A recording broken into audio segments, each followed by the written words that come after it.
오늘 하나님의 말씀은 마가복음 16장 19절 말씀입니다. 목소리를 합독합니다. 시작. 주 예수께서 말씀을 마치신 후에 하늘로 올려지사 하나님 우편에 앉으시니라. 아멘. 할렐루야. 오늘 또 수요 예배 가운데 함께 하신 여러분을 환영하며 하나님의 놀라우신 은혜와 주님의 충만하신 은사가 함께 하시길 주님의 이름으로 축원합니다. 오늘은 마가복음 16장 19절 말씀을 통해서 승천이라는 제목을 가지고 함께 말씀의 은혜를 다루려고 합니다. 공관복음 중에 예수님의 승천을 기록한 책은 마가복음과 누가복음에 있습니다. 마가복음은 오늘 이 읽은 한 구절에 불과합니다. 그러나 누가복음도 그의 계속되는 그 기록인 사도행전에서 좀 더 상세한 면을 취급하려고 했기 때문에 오늘 이 본문에서 본 것처럼 간단하게 기록하고 있습니다. 그러나 예수님의 생애에 있어서 승천은 예수님의 탄생과 예수님의 성장, 그리고 복음 사역의 생활, 예수님의 순환당하심, 그리고 부활, 이렇게 전체적으로 중요한 것들을 다루고 있다는 겁니다. 주님의 승천과 같이 우리에게 감명을 주는 사건은 성경의 기록에서 좀 작은 지면을 차지하고 있다는 사실이 왠지 좀 특이하게 생각이 됩니다. 그러나 그 의미는 신중하게 우리가 연구할 가치는 있다고 생각이 됩니다. 자, 오늘 말씀을 통한 그 승천은요, 승천이 우리에게 주는 의미가 무엇일까? 저는 승천은 지상사역의 완성이다, 이렇게 생각이 됩니다. 마가복음 10장 45절 말씀을 보면 인자가 오신 목적을 분명하게 명시하고 있는데, 인자가 온 것은 섬김을 받으려 함이 아니라 도리어 섬기려 하고 자기 목숨을 많은 사람의 대속물로 주려 함이니라, 이렇게 말씀합니다. 예수님은 인자로 오셔서 자신을 속죄제물로 하나님께 드림으로 하나님과 화목을 이루게 하시고요, 또 죄의 사심으로 구원을 얻게 하셨어요. 이러한 인간 구원의 사역을 우리 예수님께서 다 이루신 후에 그 몸은 하늘로 다시 올라가셨던 겁니다.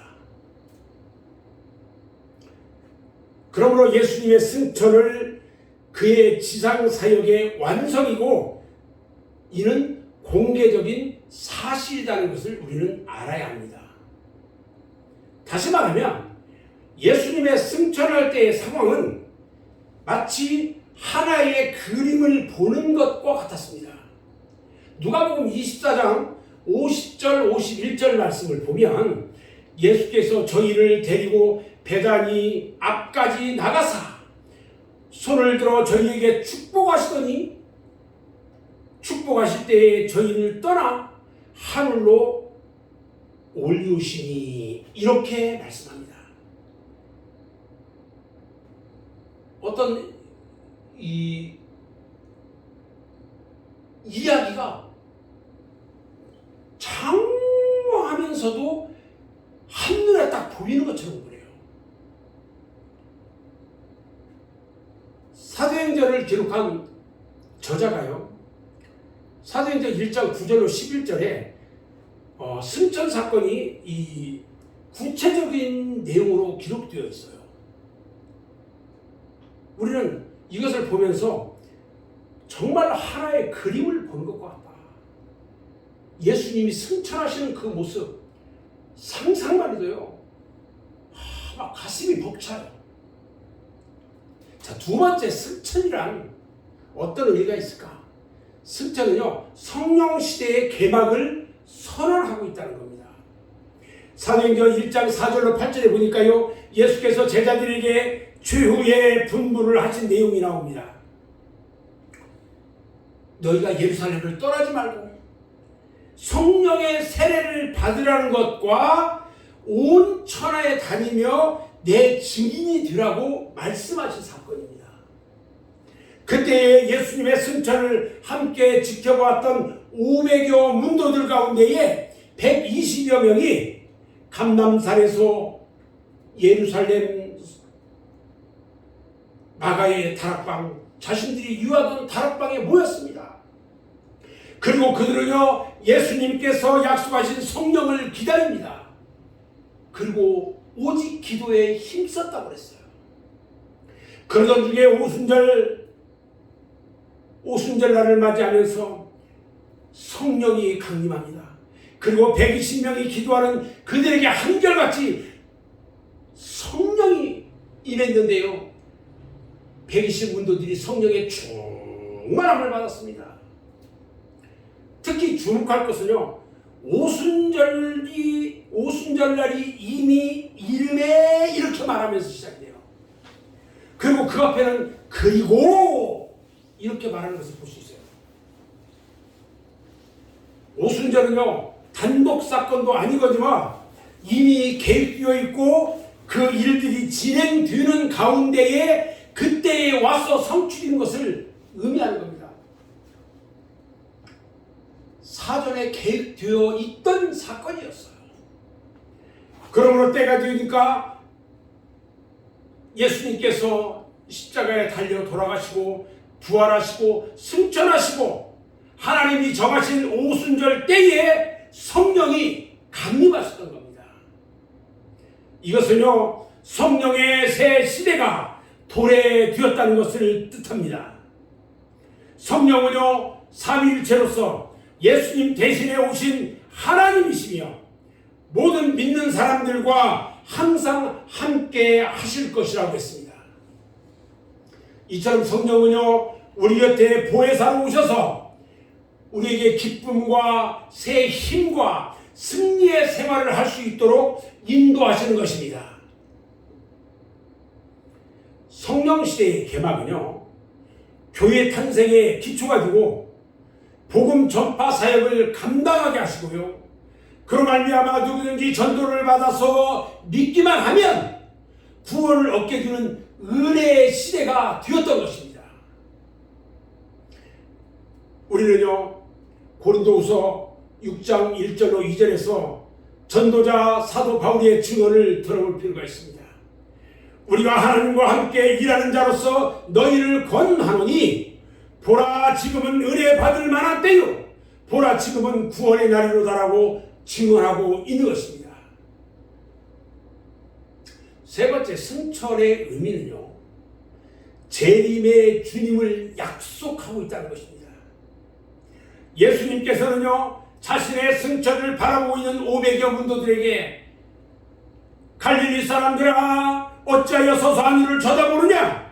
너희 가운데 하늘로 올려오신 이 예수는 하늘로 가심을 본 그대로 오시리라 하였느니라라고 말씀하고 있습니다.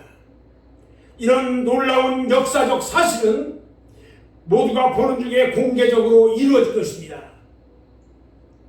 성경에는요, 예수님의 재림에 대한 약속이 수없이 많이 있어요.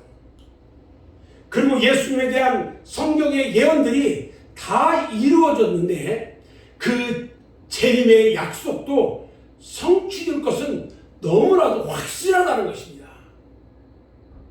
특히 예수님의 승천에 이어지는 성령 시대에 뿌려진 그 복음의 씨앗들, 이 씨앗들을 거둘 것은 확실한 사실이라는 것입니다.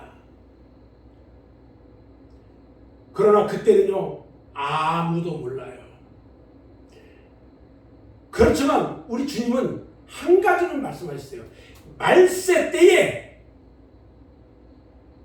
징조, 말세의 징조는 무엇인지를 우리에게 가르쳐 주셨다는 거예요. 마태복음 24장 14절에 보면 이 천국이 모든 민족에게 증거되기 위하여 온 세상에 전파되니 그제야 끝이 오리라 그랬어요. 그리고 사도 베드로가요, 베드로서 3장 10절로 14절에서 다음과 같이 권면하는 것을 우리 또 볼 수 있어요.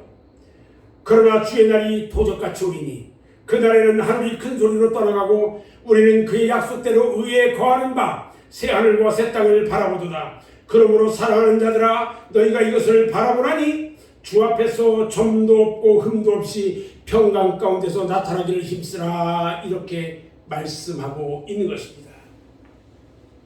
저는 이제 이 결론을 말씀드릴 것입니다. 예수님의 승천은 하나님께서 인간을 구원하시는 경륜, 다시 말하면 이것은 하나의 사건일 뿐만 아니라 영원한 축복을 주시는 복음인 것입니다.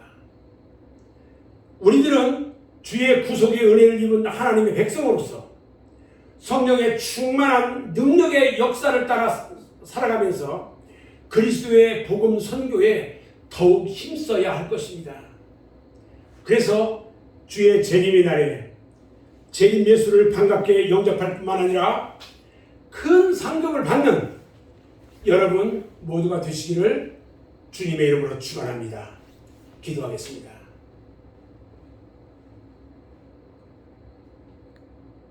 아버지 하나님 감사합니다.